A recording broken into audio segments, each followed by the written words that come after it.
आउज़बिल्लाहिमिनश्शैतानिर्रजीम बिस्मिल्लाहिर्रहमानिर्रहीम। आज बेसिकली बच्चे हम वो डेफिनेशंस करेंगे जो कि लाहौर बोर्ड में आ चुके हैं, यानी जिन पे पी लिखा हुआ है। तो फर्स्ट हमारे पास डेफिनेशन है ज्वाइंट स्टॉक कंपनी यानी मुश्तरका सरमाए की company.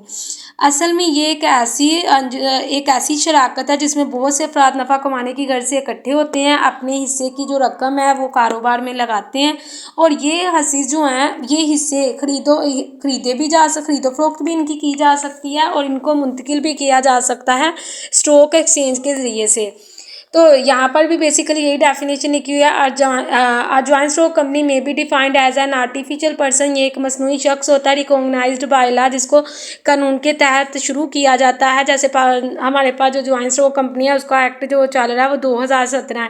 With the distinctive name, एक खास नाम के तहत है। कॉमन सील, एक मुश्तरका मोहर, यानी इसका एक अपना नाम होता है मसनूई। और इसके अलावा देखा जाए तो इसकी एक मुश्तरका मोहर होती है जो इस्तेमाल होती है। कॉमन कैपिटल कंप्राइजिंग ट्रांसफरेबल, यानी उन्होंने जो अपने हसीस खरीदे होते हैं वो ट्रांसफ़र भी किए जा सकते हैं और इनकी खरीदो फरोख्त भी की जाती है, लेकिन वो रखते हैं हैविंग लिमिटेड लाइबिलिटी, महदूद जिम्मेदारी। क्योंकि जो इसमें बेसिकली कंपनी के अंदर जिम्मेदारी जो होती है वो लिमिटेड होती है, यानी अगर नुकसान हो तो हिस्सेदारों की ज़ाती जायदाद फरोख्त नहीं होती। नेक्स्ट हमारे पास डेफिनेशन है common seal of a company. तो मुश्तरका जो मोहर है वो क्या काम करती है? Use as a substitution of a signature. ये सब्स्टिट्यूट के तौर पे सब्स्टिट्यूट का मतलब होता है नेमुल बदल के तौर पे इस्तेमाल होती है कंपनी के। Because company is an artificial person, क्योंकि कंपनी एक मसनूई शख्स है। And can not sign itself, और ये खुद सिग्नेचर नहीं कर सकती। यानी ये हमारे पास एक ऐसी मोहर होती है, ये एक मुश्तरका मोहर एक ऐसा सिग्नेचर होता है जो कंपनी के नेमुल बदल के तौर पे इस्तेमाल हो रहा होता है। It is also called official signature of the company. इसको कंपनी के मसनूई सिग्नेचर भी कहा जाता है। नेक्स्ट हमारे पास डेफिनेशन है प्राइवेट लिमिटेड कंपनी। तो प्राइवेट लिमिटेड कंपनी की बात की जाए तो ऐसी कंपनी होती है जिसमें कम अज़ कम जो हिस्सेदार होते हैं वो हमारे पास 2 होते हैं और ज़्यादा से ज़्यादा 50 होते हैं। तो यही यहाँ लिखा है and its member can not exceed 50। इसके मेंबर 50 से ज़्यादा नहीं हो सकते। और इसके अलावा ये कंपनी अपने हसीस जो है मुंतकिल भी यहाँ इनकी खरीदो फरोख्त जो है वो नहीं कर सकती। The company by it's articles, यानी कंपनी के क़वायद व ज़वाबित के तहत रिस्ट्रिक्ट्स का मतलब होता है पाबंद होना। The right to transfer its share, यानी ये अपने जो हसीस हैं वो दूसरों को मुंतकिल नहीं कर सकती। नेक्स्ट है हमारे पास पब्लिक लिमिटेड कंपनी। तो यहाँ पर कम अज़ कम होंगे 7 मेंबर्स और हमारे पास जो मैक्सिमम होंगे उन पे कोई भी लिमिट नहीं है। There is no limit to maximum members. उसके अलावा इनके जो शेयर्स होते हैं वो आसानी के साथ उनकी खरीदो फरोख्त की जा सकती है, मुंतकिल किए जा सकते हैं। इट कैन इनवाइट एप्लीकेशंस, यानी ये इनवाइट करते हैं, दावत देते हैं फ्रॉम इन्वेस्टर्स, सरमाया लगाने वालों को through advertising in the newspaper, यानी ये पेशनामे के ज़रिए से, प्रोस्पेक्टस के ज़रिए से एडवर्टाइजमेंट करके मोटी तरह की न्यूज़पेपर्स पे, वेबसाइट्स पे अपने हसीस की खरीदो फरोख्त के लिए आवाम को बुलाते हैं। नेक्स्ट है मेमोरेंडम ऑफ एसोसिएशन, यानी कंपनी का आइन, जो कंपनी का पहला बुनियादी डॉक्यूमेंट है जिसमें कंपनी के अंदरूनी मामलात के मुतल्लिक हम यहाँ पर ये भी कह सकते हैं एक ऐसा डॉक्यूमेंट जो कंपनी के हकूक़, इख्तियारात और मकासद का तयन करता है, उसे कहते हैं मेमोरेंडम ऑफ एसोसिएशन। तो ये अंदरूनी जो है ये जो बैरूनी मामलात हैं उनको कंट्रोल करता है। पढ़ते हैं it is a basic document of the company. It contains the fundamental conditions upon which along a company can be incorporated. तो ये मुश्तमिल होता है कुछ बुनियादी फंडामेंटल कंडीशंस पे। It set out the limits outside with the action of the company. ये वो लिमिट मुकर्रर करता है which the action of the company can not go, मतलब जिससे कंपनी बाहर नहीं जा सकती, यानी ये कंपनी के बैरूनी मामलात को कंट्रोल करता है, वो शराइत आयद करता है जिससे कंपनी बाहर नहीं जा सकती। नेक्स्ट है दूसरा डॉक्यूमेंट आर्टिकल्स ऑफ एसोसिएशन, जिसे कंपनी के क़वायद व ज़वाबित भी कहते हैं। ये एक ऐसा डॉक्यूमेंट होता है जिसमें कंपनी को चलाने के मुतालिक तमाम जो है इंतज़ामी अमूर के मुतालिक या उसको चलाने के मुतालिक क़वायद व ज़वाबित लिखे होते हैं। It is a second document in the incorporation of the company. ये कंपनी के इनकॉर्पोरेशन में सेकंड डॉक्यूमेंट होता है। It contains the rules and regulation. ये मुश्तमिल होता है रूल्स एंड रेगुलेशन पे for the internal management of the company, company के अंदरूनी मामलात के। तो ये अंदरूनी मामलात को कंट्रोल करती है, यानी आर्टिकल ऑफ एसोसिएशन और मेमोरेंडम ऑफ एसोसिएशन कंपनी के जो है एक्सटर्नल यानी बैरूनी मामलात को कंट्रोल करता है। नेक्स्ट है प्रोस्पेक्टस, जिसे पेशनामा कहते हैं। It is a valuable document, ये एक अहमियत रखने वाली दस्तावेज़ है। इशूड बाय द कंपनी, जो जारी की जाती है कंपनी की तरफ से for raising of the capital, सरमाए को बढ़ाने के लिए, क्योंकि इसी के ज़रिए से एक ऐसा दस्तावेज़ होती है जो जिसके ज़रिए से कंपनी आवाम को अपनी हसीस खरीदने की दावत देती है। तो इसका मतलब है जैसे ही वो प्रोस्पेक्टस देखेंगे तभी उसे खरीद पाएंगे। तो इसके ज़रिए से ही कैपिटल कंपनी का बढ़ाया जाता है, राइजिंग इंक्रीज किया जाता है। नेक्स्ट हमारे पास यहाँ पर डेफिनेशन है शेयर्स। तो कंपनी का कुल हिस्सा मतलब कुल सरमाया छोटे छोटे हिस्सों में तकसीम होता है और उस एक हिस्से को कहते हैं share. The total amount of the capital of the company, जो टोटल रकम होती है कंपनी की, is divided into smaller unit, छोटे छोटे हिस्सों में तकसीम होती है। These units are called share, उन्हें शेयर्स कहते हैं। नेक्स्ट है इशूड कैपिटल। इशूड का मतलब होता है जारी करना, यानी अगर हम कंपनी के तौर पे काम कर रहे हैं तो जितने हसीस आवाम को खरीदने की दावत देंगे उसे कहते हैं इशूड कैपिटल, यानी उसके ज़रिए से जो पैसे इकट्ठे होंगे वो इशूड कैपिटल होगा। इसको ऑफर भी कह सकते हैं इशूड को। Shares offer to the general public, हमने शेयर इशू किए हैं जनरल पब्लिक को फॉर कंट्रीब्यूशन। कंट्रीब्यूशन का मतलब होता है शमूलियत के लिए, are known as share issued. The total par value of such shares, और इस तरह की जो शेयर्स से जो मतलब जितने के हम शेयर इशू कर रहे हैं, ऑफर कर रहे हैं आवाम को खरीदे, तो इसका मतलब वो हमारे पास होंगे शेयर इशूड, और उनसे जो अमाउंट इकट्ठी होगी उन्हें हम कहेंगे इशूड कैपिटल।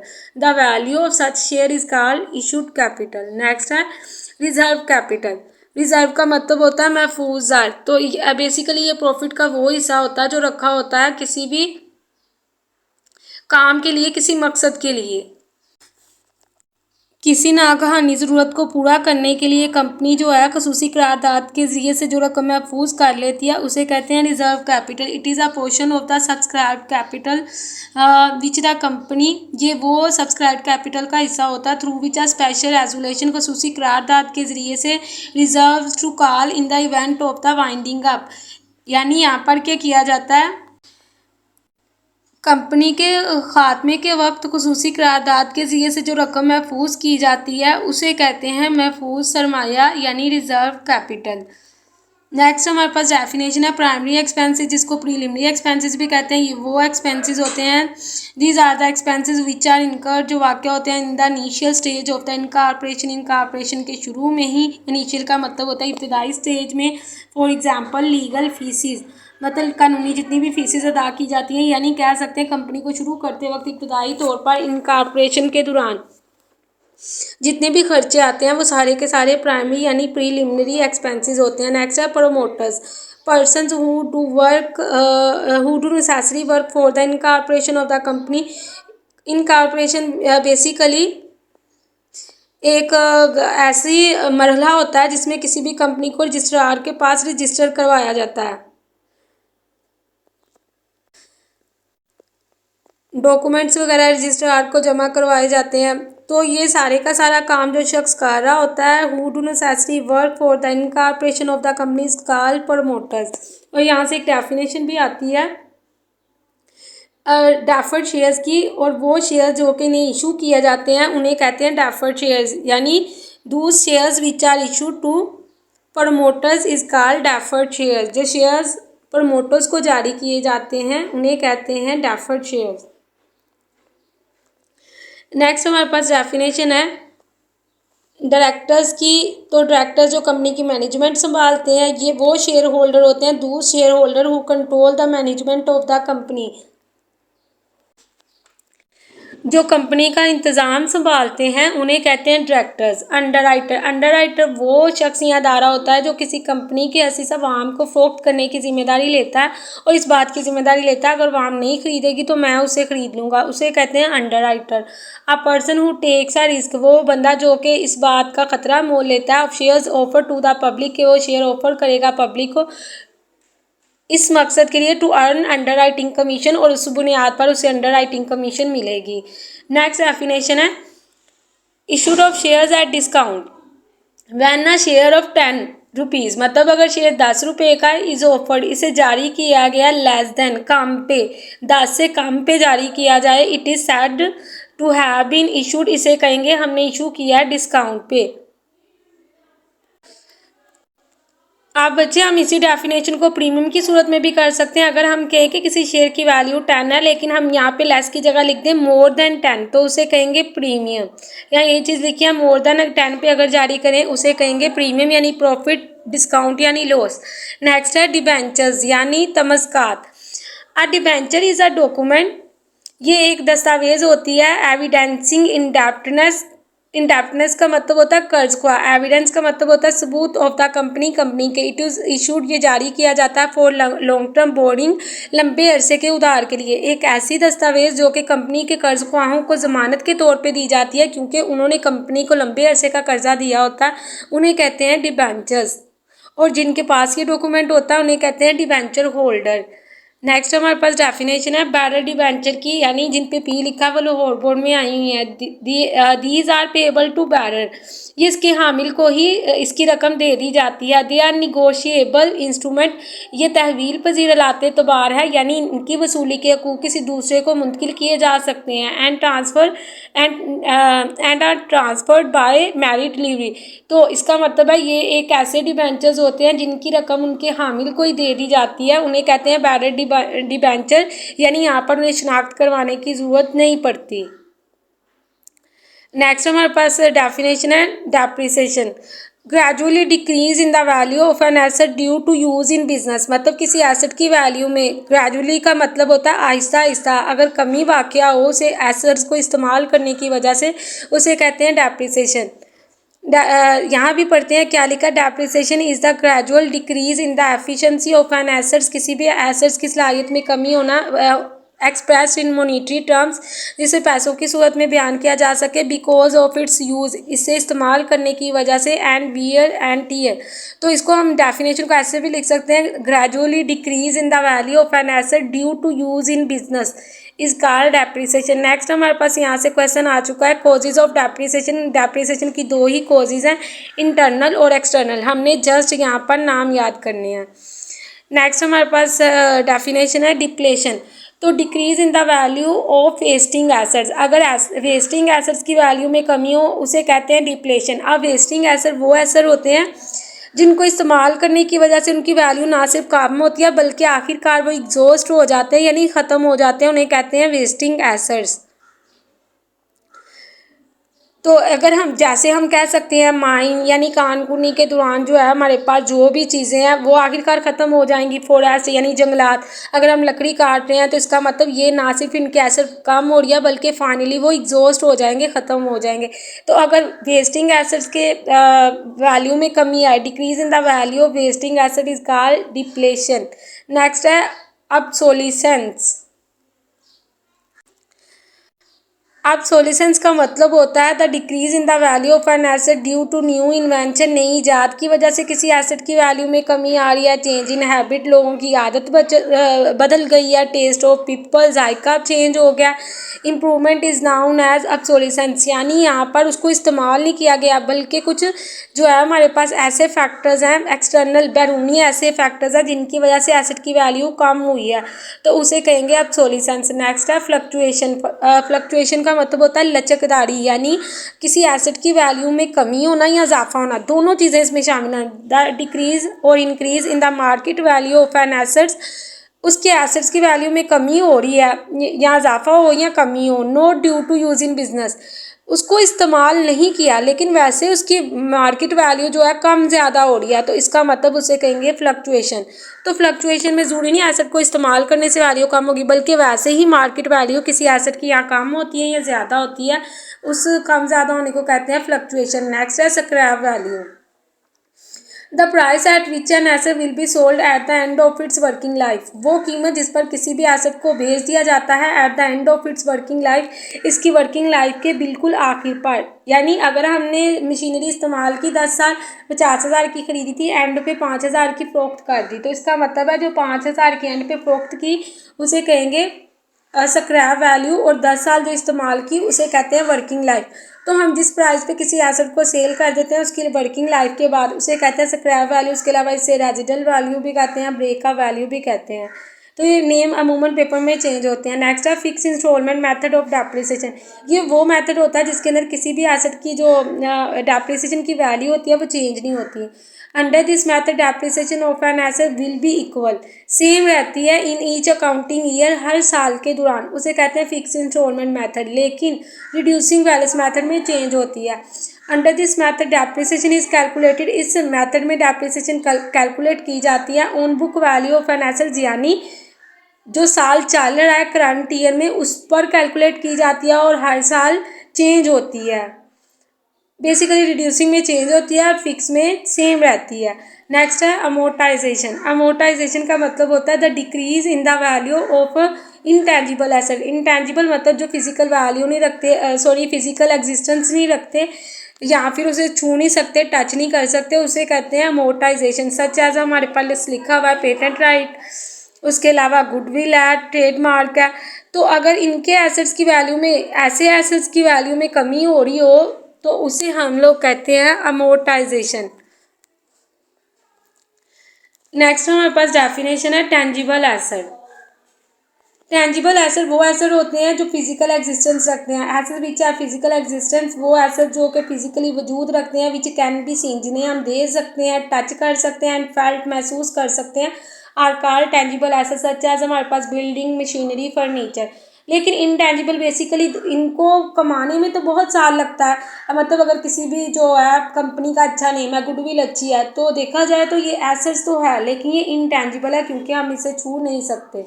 नेक्स्ट है रिजर्व। रिजर्व का मतलब होता है महफूज है। तो हम पढ़ते हैं हमारे पास क्या लिखा है, the portion of the profit which is not paid to the proprietor, यानी वो मुनाफे का हिस्सा जो कि प्रोपराइटर को, कारोबार के मालिक को दान नहीं किया जाता, but it is kept apart for meeting some known और अननोन लॉसेज। लेकिन इसको रखा जाता है कुछ नाउन, कुछ जाने हुए और ना जाने हुए नुकसान के लिए, उसे कहते हैं रिजर्व। तो हम अपने कारोबार मुनाफे में से कुछ हिस्सा जो है जो हिस्सेदारों में तकसीम नहीं करते, मतलब हिस्सेदारों को देते नहीं है बल्कि महफूज करके रख लेते हैं मुस्तकबिल में किसी भी नुकसान की सूरत में उसको इस्तेमाल करने के लिए, उसे कहते हैं रिजर्व। नेक्स्ट हमारे पास डेफिनेशन है पार्टनरशिप के चैप्टर से पार्टनरशिप। तो ये क्वेश्चन भी बाज़ दफ़ा बहुत आता है। According to the partnership act 1932, 1932 के एक्ट के तहत जो है डेफिनेशन बताएं इसकी, पढ़ते हैं। यहाँ क्या लिखा था, रिलेशन बिटवीन द पर्सन, लोगों के दरमियान पैदा होने वाला ताल्लुक, who have agree to share, यानी वो रजामंद हो, to share the profit of the business, कारोबार का मुनाफा तकसीम करने में, यानी कैरिड ऑन का मतलब होता है जारी रखना। तो यहाँ लिखा हुआ है हु हैव एग्री, जो राजी हो, to share the profit of a business carried on, के वो बिजनेस का जो मुनाफा है उसको तकसीम करेंगे, कैरिड ऑन जारी रखेंगे, बाय ऑल, उनमें से कोई सारे, बाय ऑल यानी सारे या फिर उनमें से कोई एक, और any of them acting for all, मतलब जब दो या दो से ज़्यादा अफराद नफ़ा कमाने की गर्ज से जो है पैसे इकट्ठे कर लेते हैं इस बुनियाद पे कि हम में से कोई एक या हम सारे मिलके कारोबार संभालेंगे, उसे कहते हैं पार्टनरशिप। और ये हमारे पास एक्ट है इसका 1932। कंपनी का हमारे पास एक्ट है 2017। नेक्स्ट हमारे पास यहाँ से क्वेश्चन डेप्रिसिएशन का देखा जाए तो name of 4 method of depreciation. Depreciation के जो मेथड हैं वो हमारे पास 4 हैं। फिक्स इंस्टॉलमेंट मेथड, उसके अलावा रिड्यूसिंग बैलेंस मेथड है, और डेप्रिसिएशन फंड मेथड और एन्युटी मेथड। तो यहाँ पर हमने सिर्फ इस चैप्टर में 2 ही पढ़े हैं, वैसे डेप्रिसिएशन को कैलकुलेट करने के 4 मेथड हैं। नेक्स्ट हमारे पास है एनुअल डेप्रिसिएशन का formula, cost minus scrap value divided by estimated life. उसके अलावा कॉजेज ऑफ डेप्रिसिएशन भी हमारे पास आ चुका है, इंटरनल और एक्सटर्नल कॉजेज।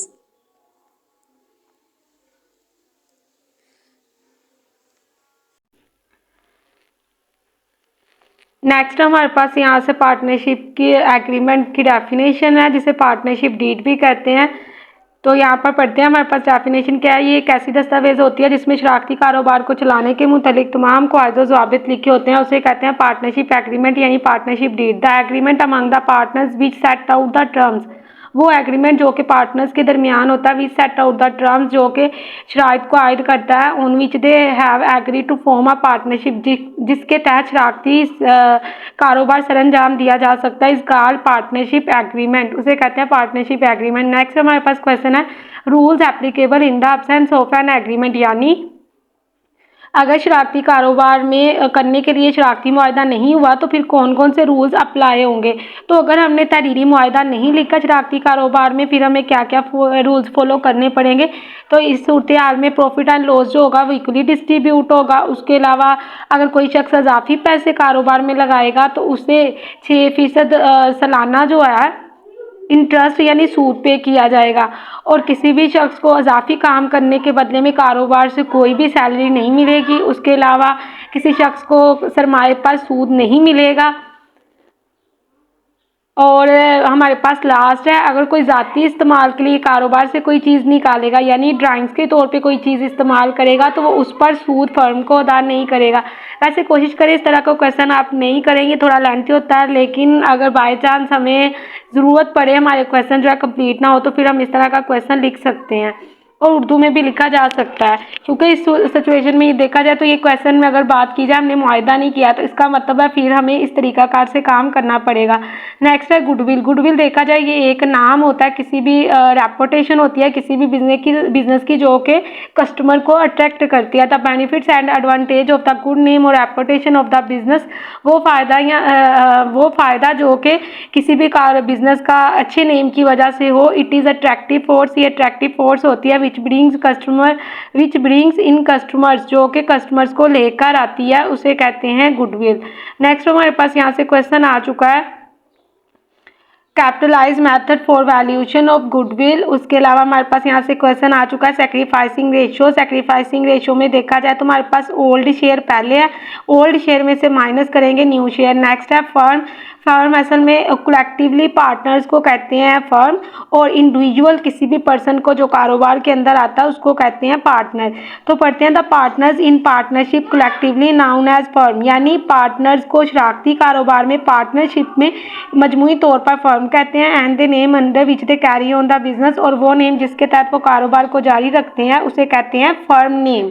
जिसके तहत तो कारोबार जारी रखेंगे उसे कहा जाएगा फर्म नेम। और इंडिविजुअल पर्सन को पार्टनर्स में कहते हैं, पार्टनरशिप में कहते हैं पार्टनर। नेक्स्ट हमारे पास पार्टनरशिप के चैप्टर से एक डेफिनेशन आ चुकी है, profit and loss, appreciation account. उसके अलावा डिसोल्यूशन ऑफ पार्टनरशिप, यानी शराकती जो है शराकतदारी के खात्मे से क्या मुराद है। उसके अलावा डिसोल्यूशन बाय कोर्ट, अगर हम शराकती कारोबार को अदालत के तहत ख़त्म कर रहे हैं तो किस तरीक़ाकार से ख़त्म होगा। तो जब अदालत ख़त्म करती है शराकती कारोबार को तो बेसिकली उसकी कोई रीज़न होती है, जब कोई भी पार्टनर अनसाउंड माइंड मतलब वो पागल हो जाए या फिर वो काबिल ना हो शराकती कारोबार करने के। तो इस तरह की सिचुएशन के अंदर जो है अदालत की तरफ से ही शराकती कारोबार को ख़त्म कर दिया जाता है। उसके अलावा अगर शराकती कारोबार नुकसान पे चल रहा हो तो भी शराकती कारोबार को ख़त्म कर दिया जाता है। नेक्स्ट हमारे पास यहाँ से डेफिनेशन आई है, रियलाइजेशन अकाउंट। उसके अलावा Garner versus Murray decision. Basically ये हमारी बुक से डेफिनेशन है, लेकिन यहाँ पर पार्टनरशिप से बाज़ डेफिनेशन बहुत ज़्यादा इजी आती हैं तो हम पढ़ लेते हैं जो पास पेपर में हमारे अवेलेबल है। यहाँ पर फर्स्ट डेफिनेशन हमारे पास है एक्टिव पार्टनर। बच्चे एक्टिव पार्टनर का मतलब होता है सरगर्म हिस्सेदार, मुस्तैद पार्टनर। तो ये एक ऐसा हिस्सेदार होता है जो शराकती कारोबार में पैसे भी लगाता है। एक्टिव यानी वो शराकती कारोबार में पैसे भी लगाएगा और इसके इंतज़ामी अमूर में शिरकत भी करेगा। अब हम इसके उलट की बात करते हैं जिसे कहते हैं नॉन एक्टिव, या फिर हम उसको कहते हैं डोरमेंट या फिर स्लीपिंग पार्टनर। तो बेसिकली वो एक ऐसा हिस्सेदार होता है जो कि जिसे उर्दू में कहते हैं गैर मुस्तैद हिस्सेदार। ऐसा हिस्सेदार जो कि शराकती कारोबार में पैसे तो लगाता है लेकिन उसकी इंतज़ामी अमूर में शिरकत नहीं करता, उसे कहते हैं गैर मुस्तैद यानी नॉन एक्टिव पार्टनर। नेक्स्ट है हमारे पास पार्टनर किसे कहते हैं। तो partner the person who has entered in the partnership, वो शख्स जो कारोबार में एंटर होता है for the purpose of business, कारोबार करने के लिए, उसको इंडिविजुअल इनफरादी तौर पर पार्टनर कहते हैं। न्यू पार्टनर किसको कहते हैं, वो हिस्सेदार जो कि सारे हिस्सेदारों की रजामंदी से कारोबार में शामिल होता है उसे कहते हैं न्यू पार्टनर। उसके अलावा हमारे पास यहाँ से क्वेश्चन आ चुका है, होल्डिंग आउट पार्टनर ऐसा हिस्सेदार होता है जो कि अपने आप को फर्म का हिस्सेदार जाहिर करता है, करवाता है, उसे कहते हैं होल्डिंग आउट पार्टनर। माइनर, अच्छा यहाँ पर माइनर का मतलब होता है छोटा, यानी जिसकी उम्र 18 साल से कम होगी। Whose a partner whose age is less than 18 years old is called minor partner. दूसरी तरफ इसके उलट हमारे पास है मेजर यानी अडल्ट पार्टनर। तो ये एक ऐसा हिस्सेदार होता है जिसकी उम्र 18 साल या फिर उससे ज़्यादा हो, तो हुज एज इज 18 ईयर्स और मोर देन 18 ईयर्स ओल्ड, तो उसे कहते हैं मेजर पार्टनर। नेक्स्ट हमारे पास है सीक्रेट पार्टनर। सीक्रेट का मतलब होता है पोशीदा होना यानी छुपा होना, खुफिया होना। ऐसा ही सदा जो शरारती कारोबार में पैसे लगाता है, इंतजामी अमूर में शिरकत भी करता है, इसका मतलब उसका नफ़ा नुकसान में भी हिस्सा होता है, लेकिन उसे आवाम शरारती कारोबार के तौर पे, शरारती हिस्सेदार के तौर पे नहीं जानती, उसे कहते हैं सीक्रेट पार्टनर। तो यहाँ हम देख लेते हैं, यहाँ लिखा क्या है, basically he is reliable to third party in case of loss. Loss का भी ज़ाहिर जिम्मेदार होता है, लेकिन general public does not know that he is partner. उसे पब्लिक नहीं जानती, आवाम नहीं जानती कि वो वाकई शरारती कारोबार में हिस्सेदार है। नेक्स्ट हमारे पास डेफिनेशन है लिमिटेड पार्टनर की। वो हिस्सेदार जो कि जिसकी जिम्मेदारी महदूद होती है उसे कहते हैं लिमिटेड पार्टनर, और जिस शख्स की जिम्मेदारी महदूद होती है उसे हम शरारती कारोबार के इंतजामी अमूर में शिरकत का हक नहीं देते। तो यही चीज़ यहाँ लिखी हुई है। Limited partner generally has not any kind of management responsibility in the partnership, क्योंकि उसकी यहाँ पर बात हो रही है कि अगर उसके कारोबार को नुकसान होगा, ऐसे शरारती कारोबार की जो जिम्मेदारी होती है वो अनलिमिटेड होती है, यानी अगर नुकसान होगा तो उसकी ज़ाती जायदाद भी फरोख्त हो जाएगी। लेकिन जिसने कहा कि मेरी जिम्मेदारी लिमिटेड रखनी है, तो इसका मतलब है फिर हम उसे कारोबार के इंतजामी अमूर में शिरकत का भी हक नहीं देते। नेक्स्ट हमारे पास है सीनियर पार्टनर। नाम से ही पता चल रहा है ऐसा बंदा जो कारोबार में पैसे भी ज़्यादा लगाता है और उसका तजर्बा भी ज़्यादा होता है, तो उसे हम लोग कहते हैं सीनियर पार्टनर। यही चीज़ लिखी है, he manage the business due to rich experience in the business activities. इसके नेक्स्ट उलट है हमारे पास जूनियर पार्टनर। ऐसा हिस्सेदार जो कि पैसे भी कारोबार में कम लगाता है और उसका एक्सपीरियंस भी कम होता है, उसे कहते हैं जूनियर पार्टनर। नेक्स्ट हमारे पास है इंसॉल्वेंट पार्टनर यानी दिवालिया हिस्सेदार। ऐसा हिस्सेदार जो अपने वजाबात यानी जिम्मेदारियां अदा ना कर पाए, उसे कहते हैं दिवालिया हिस्सेदार। नेक्स्ट है हमारे पास रिटायर्ड पार्टनर। ऐसा हिस्सेदार जो किसी वजह से शरारती कारोबार को यानी पार्टनरशिप को छोड़ चुका हो, किसी भी रीज़न की वजह से, उसे कहते हैं रिटायर्ड पार्टनर। तो यहाँ भी काफ़ी इजी डेफिनेशन लिखी हुई है, who does goes out of a firm due to certain reason is known as retired partner. Who goes out जो चला गया हो फर्म से ड्यू टू सर्टेन रीज़न किसी वजह से, is known as retired partner. Next हमारे पास डेफिनेशन है dormant partner, sleeping partner, non active partner. तो बेसिकली ये एक्टिव के बिल्कुल उलट है, जो शरारती कारोबार में पैसे तो लगाता है लेकिन ये जो है कारोबारी मामलात में दखल अंदाजी नहीं करता, इसलिए इसे कहते हैं स्लीपिंग पार्टनर, डोरमेंट पार्टनर और नॉन एक्टिव पार्टनर।